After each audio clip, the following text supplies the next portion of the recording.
Hi guys, आ चुके हैं हम एक न्यू एपिसोड लेके। जैसा कि अगले एपिसोड में हमने देखा था कि न्यू होली स्टार ट्रायल में आ गया था। वहाँ की ग्रेविटी काफ़ी ज़्यादा थी, जिसकी वजह से किन्यू खड़ा भी नहीं हो पा रहा था। लेकिन एक साल की कल्टीवेशन के बाद किन्यू आगे बढ़ने लगता है। वहाँ पे जो पर्सन था वो देखकर हैरान हो जाता है और किन्यू एक जगह पर आ जाता है जहाँ पर उसे एक अजीब सी चीज़ दिखाई देती है। अब आगे एपिसोड के स्टार्टिंग में किन्यू ब्लू एम्पर को बुला लेता है और उनसे पूछता है कि ये क्या है। ब्लू एम्पर बताते हैं कि ये होली वाटर पूल है, ये काफ़ी रेयर है। जब मैं गोल्ड रेल में था तब मैं इसको देखा था। इसका यूज़ टेम्पल ऑफ मिस्ट्रियस के लॉर्ड वेपन रिफाइनिंग के लिए करते थे। जो सुनकर किन्यू ब्लू एम्पर से पूछता है, क्या सच में टेम्पल ऑफ मिस्ट्रियस के लॉर्ड इस होली वाटर का यूज़ वेपन रिफाइनिंग के लिए करते थे?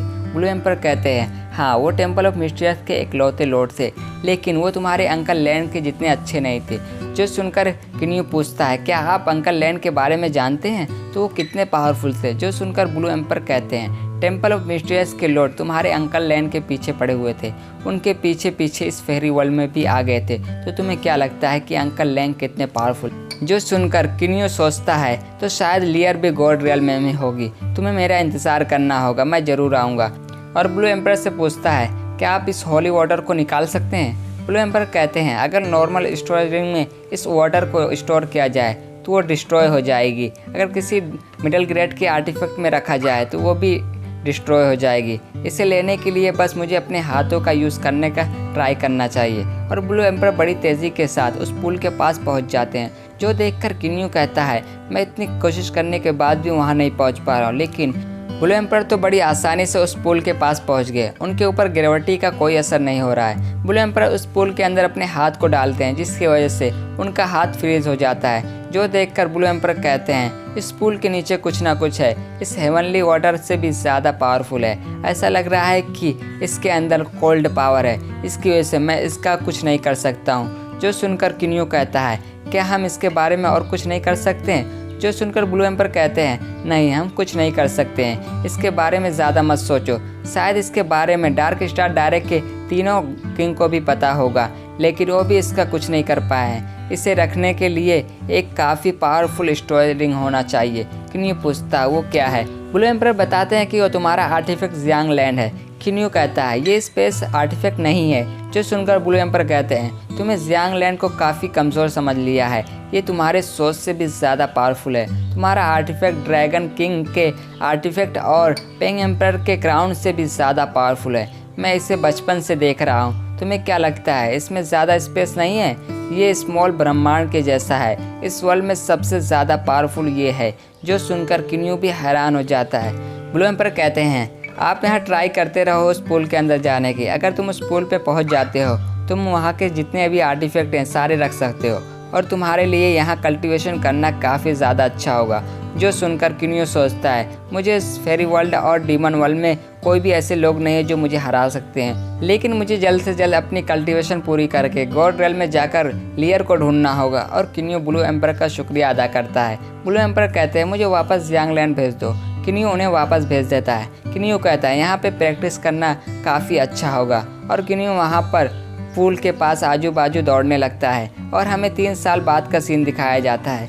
किन्यू कहता है, 3 साल हो गए हैं, अब यहाँ की ग्रेविटी मुझे कोई भी फ़र्क नहीं पड़ रहा है मुझे, लेकिन यहाँ का ठंडा वातावरण अभी भी वैसा ही लग रहा है। लेकिन डार्क स्टार डायरेक्ट की ग्रेविटी कुछ मिस्टीरियस सी है। और किन्यू अपनी शॉट को बाहर निकाल लेता है और वहाँ पर फॉरबिडन ग्रेविटी को यूज़ करने लगता है, जिसकी वजह से किन्यू के ऊपर ग्रेविटी बढ़ जाती है। किन्यू कहता है, यहाँ की ग्रेविटी को अपने आप बढ़ा सकते हैं लेकिन कम नहीं कर सकते हैं। और किन्यू उस ग्रेविटी को भी सह लेता है, जिसकी वजह से किन्यू उस ग्रेविटी को 4 गुना बढ़ा देता है। और किन्यू दौड़ते दौड़ते उस पर्सन के पास आ जाता है। वो पर्सन किन्यू को दौड़ते देखकर हैरान हो जाता है। वो पर्सन कहता है, तुम यहाँ कैसे दौड़ सकते हो? किन्यू कहता है, तुम भी दौड़ सकते हो, अपने आप पर भरोसा रखो, मैं 100 साल तक ऐसा कर सकता हूँ। वो पर्सन कहता है, ऐसा करने के लिए मुझे लाखों साल कल्टीवेशन करना पड़ेगा, ये कैसे कर रहा है? और किन्यू अपनी प्रैक्टिस जारी रखता है और फिर किन्यू वहीं पे अपनी कल्टीवेशन के लिए बैठ जाता है और अपनी कल्टीवेशन करने लगता है। और साथ ही साथ किन्यू का मेट्रोइड स्टार उसे हील करने लगता है। किन्यू अपने सोल एनर्जी को कल्टीवेट करने लगता है, जिसकी वजह से मेट्रोइड सेकंड लेवल पे पहुंच जाता है। और उस मेट्रोइड से आवाज़ आती है कि तुम्हारे पावर से बढ़ने की वजह से मेरी भी पावर बढ़ गई है। और वो अपना नाम ज़ुओक्योमी बताती है, जो सुनकर किन्यू भी हैरान हो जाता है। लेकिन किन्यू कल्टीवेशन जारी रखता है। ज़ुओक्योमी बताती है कि मैंने अपने पूरे लाइफ में कभी किसी डिसाइबल को चूज़ नहीं किया है, तुम मेरे पहले डिसाइबल हो। और नेक्स्ट सीन में हम जियांग लैंड में देखते हैं, हाओफी ब्लू एम्पायर से पूछता है कितने साल हो गए हैं, लेकिन भाई किन्यू अभी तक यहाँ नहीं आए, उनकी कल्टीवेशन अभी तक ख़त्म नहीं हुई। मैंने उसको बात करने की कोशिश भी की है, लेकिन वो भाई कोई जवाब नहीं दे रहे हैं। ब्लू एम्पायर बताते हैं इससे पता चलता है कि किन्यू डीप लेवल के कल्टीवेशन में प्रवेश कर चुका है। इसकी वजह से उसकी कॉन्शियस माइंड भी उसके अंदर डूब गई होगी। तुम्हें उनको डिस्टर्ब नहीं करना चाहिए, ऐसी कल्टीवेशन उसे फिर कभी नहीं मिलेगी। मुझे उम्मीद है कि वो हज़ारों सालों तक ऐसी कल्टीवेशन करेगा। और हमें 3000 साल बाद का सीन दिखाया जाता है।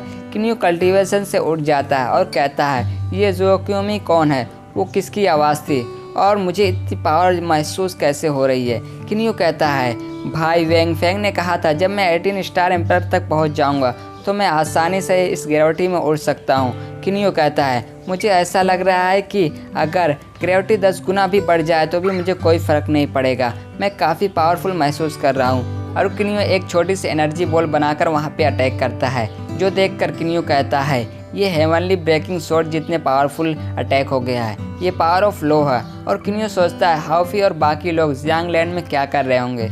और किन्यू वहाँ से जियांग लैंड में आ जाता है, जहाँ हाओफी और किन्यू और सिबल मस्ती कर रहे थे। हाओफी कहता है अब सिबल 9 लेवल के डीमन एम्परर बनने वाला है और मैं 9th लेवल का डीमन एम्परर बन चुका हूँ, अब हमें हल्के में मत लेना। जो सुनकर किन्यू भी खुश हो जाता है और सिबल से कहता है तो तुम 9th लेवल के डीमन एम्परर में एंटर होने वाले हो। सिबल कहता है मेरी स्पीड का सामना अब यहाँ पे कोई नहीं कर सकता है, अब यहाँ पे गिने चुने लोग हैं जो मुझे हरा सकते हैं। और किन्यू पर अटैक कर देता है। किन्यू उसके अटैक को बड़ी आसानी से रोकते हुए कहता है लो ऑफ पावर को समझने के बाद मेरी dark star golden body 9th level पे पहुंच गई है। अब मेरी बॉडी 9th ग्रेट आर्टिफैक्ट जितनी पावरफुल हो गई है, अब तुम्हारे लिए मुझे टच करना भी मुश्किल होगा। हाओफी किन्यू पर अटैक करते हुए कहता है मजाक बंद करो, अब इससे बचो।